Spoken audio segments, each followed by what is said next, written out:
हाँ तो भाई गोल्ड में जिन लोगों ने 20 साल पहले से लेकर के इन्वेस्ट करके रखा हुआ था या जो हर साल थोड़ा थोड़ा करते रहते थे, उनके लिए एक बात बता दूं, 11.6% के एनुअल रिटर्न्स के हिसाब से पिछले 20 साल में गोल्ड ने रिटर्न्स दिए हैं।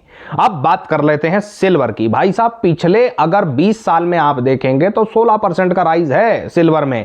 11,000 रुपए के आसपास 20 साल पहले था, 2,40,000 के आसपास आज है, तो 16% का राइज है। और फिर भाई साहब आती है हम सबकी फेवरेट जमीन, जिसके पीछे सारा विवाद होता है कि भाई जमीन से बढ़िया इन्वेस्टमेंट कोई नहीं है।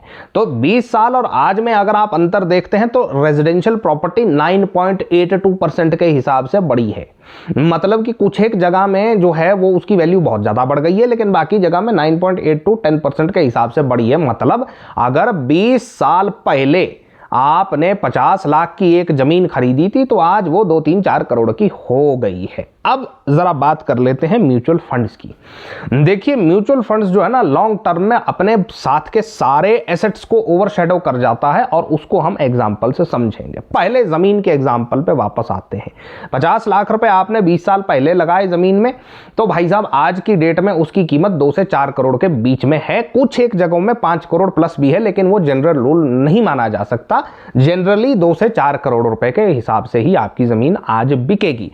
अब अगर आज से 20 साल पहले यानी सन 2006 में 2005-6 में अगर आपने 50 लाख रुपए लमसम स्टॉक मार्केट में म्यूचुअल फंड्स के थ्रू लगाया होता तो 15% 12 से 15% के एवरेज रिटर्न्स के हिसाब से आज आपके पास 8 करोड़ से लेकर के 8.5 करोड़ के बीच में रुपया रिटर्न्स के रूप में होना था। इन्वेस्टेड अमाउंट वही है 50 लाख रुपए।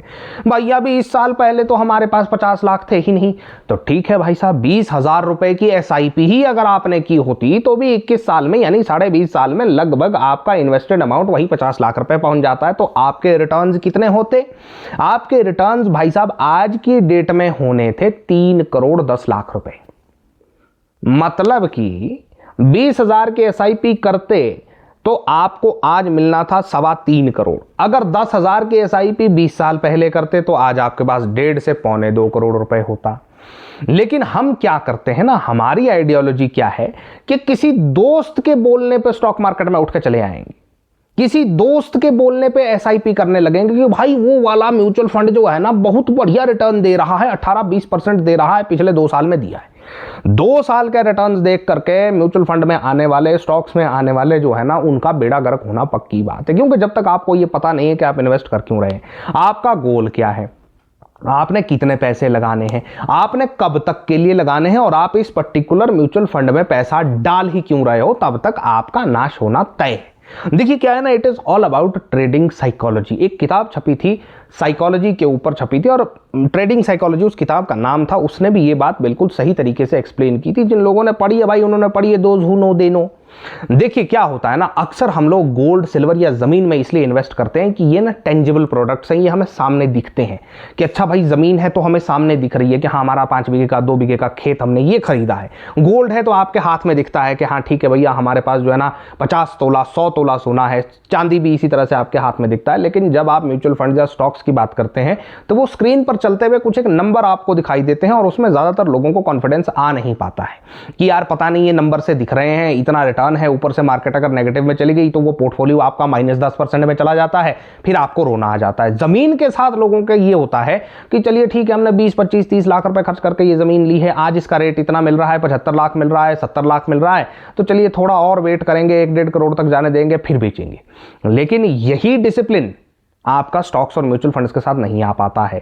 जब वहां पर प्राइस गिरेगा तो हम 10-10, 15-15 साल आराम से जमीन या सोना पकड़ के बैठे रहेंगे, लेकिन स्टॉक्स को हम तुरंत बेचने पर आमादा हो जाते हैं। वहां पर हम लोगों का डिसिप्लिन भाड़ में गया, भाड़ में गई ये बात कि 15 साल तक टिकना पड़ता है। आप 25 साल तक होम लोन देने के लिए तैयार हो जाएंगे, एजुकेशन लोन देने के लिए तैयार हो जाएंगे, पर्सनल लोन के ट्रैप से लोग 15-15 साल तक बाहर नहीं निकलते। ईएमआई के ट्रैप से लोग जो है ना, ये डेबिट कार्ड क्रेडिट कार्ड की ईएमआई के ट्रैप से लोग जो है ना 15-15 साल तक बाहर नहीं निकलते। रिकरेंट ट्रैप है, 1 महीने का क्लियर नहीं होता, दूसरे महीने का बिल चढ़ जाता है।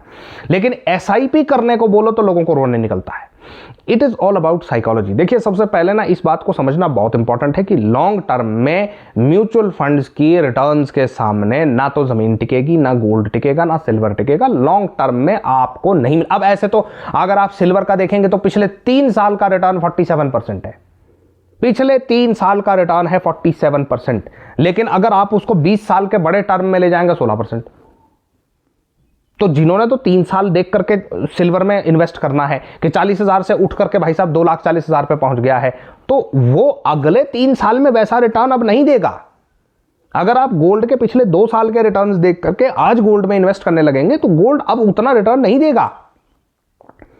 इस वक्त म्यूचुअल फंड्स जिस अपने हायर सर्किट पे हैं, अब अगर आप पिछले 2 या 3 साल का रिटर्न देख करके म्यूचुअल फंड में डालेंगे और ये सोचेंगे कि 2026, 27 या 28 में भी उसी तरह के रिटर्न्स मिलेंगे, नहीं मिलेंगे, क्योंकि अब मार्केट कंडीशंस वैसी नहीं है। लेकिन म्यूचुअल फंड 20 साल का गेम है। हो सकता है, बहुत पॉसिबिलिटी है कि 2 से 3 साल आपको म्यूचुअल फंड कुछ ना दे, 5 साल भी आपको म्यूचुअल फंड कुछ ना दे, पोर्टफोलियो ही नेगेटिव में चला जाए। लेकिन पास्ट डेटा, और जिन लोगों को इस बात का पता है वो इस बात को जानते हैं, पास्ट डेटा इस बात को क्लियर करता है कि कोई भी 7 साल का पीरियड ऐसा नहीं रहा है जिसमें म्यूचुअल फंड्स ने जो है ना नेगेटिव रिटर्न्स दिए हों या बिल्कुल भी रिटर्न्स नहीं दिए हों। 7-8 साल आपको इंतजार करना पड़ेगा। और एक बात, अगली वीडियो में हम इस बात पर डिटेल से चर्चा करेंगे, अभी एक बात बताता हूं। मान लीजिए आपने 1 करोड़ रुपए बनाने के लिए 20 साल की एसआईपी की। लगभग आपको जो है ना 20 साल की एसआईपी अगर आप करते हैं समवेयर अराउंड 10 हज़ार रुपए के आसपास की, तो लगभग 90 लाख से 1 करोड़ रुपया आपका बन जाता है। ये जो 90 लाख से 1 करोड़ रुपया 20 साल में बनता है ना, 15 साल का टर्म अगर आप उसमें से निकाल के देखेंगे तो 40-45 लाख बने होते हैं। उसके बाद के जो आखिरी के 5 साल होते हैं ना, 15वां, 16वां, 17वां, 18वां, 19वां, 20वां साल, ये जो 5 साल होते हैं ना लास्ट के, इसमें 45 लाख से 50 लाख बनता है। This is the power of compounding. ये जब तक आप सीखेंगे नहीं, समझेंगे नहीं, आपको स्टॉक मार्केट में लॉस होगा। खैर, आज की वीडियो में डिस्कशन को इतना ही रखेंगे, अगले वीडियो में इस बात पर डिटेल से चर्चा करेंगे। तब तक के लिए भाई लाइक सब्सक्राइब करना मत भूलिए। Thank you.